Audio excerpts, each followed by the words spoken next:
So now we'll quickly look at elimination and substitution of hazard at work.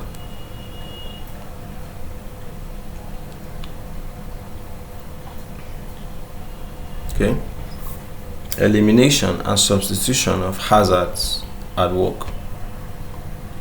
So let's quickly have a look at this. So elimination is like you're trying to do away.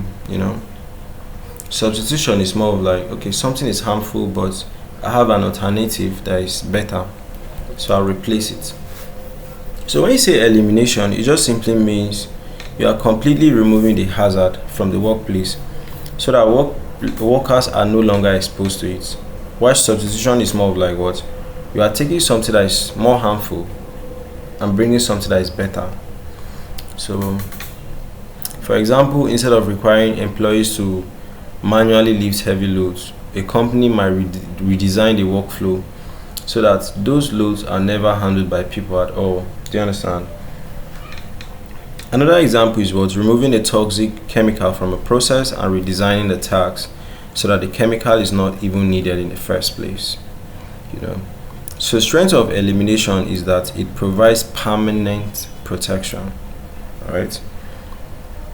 So challenges, however, is that it's not always practical or affordable. So sometimes most things you can't really do away with them completely like that. So you go in for substitution. So substitution is like you are trying to replace something that is much more hazardous. Okay. Then you want to replace it with something that is safer. So unlike elimination, hazard is still exists, but it's less harmful than the first one.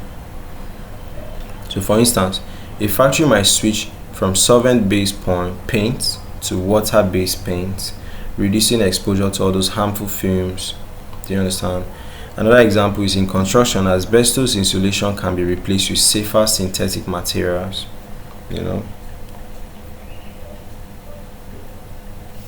Or noisy machinery can be swapped for quiet machineries. So the advantages of substitution is that it allows work to continue.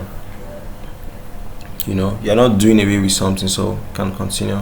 The drawback is that the substitution must be carefully accessed to. Do you understand? So sometimes it still comes with its own hazard. So both of them are very top of the hierarchy of controls, and they are basically what methods are used if you want to do away with things that could actually bring issues to your workers in a particular industry.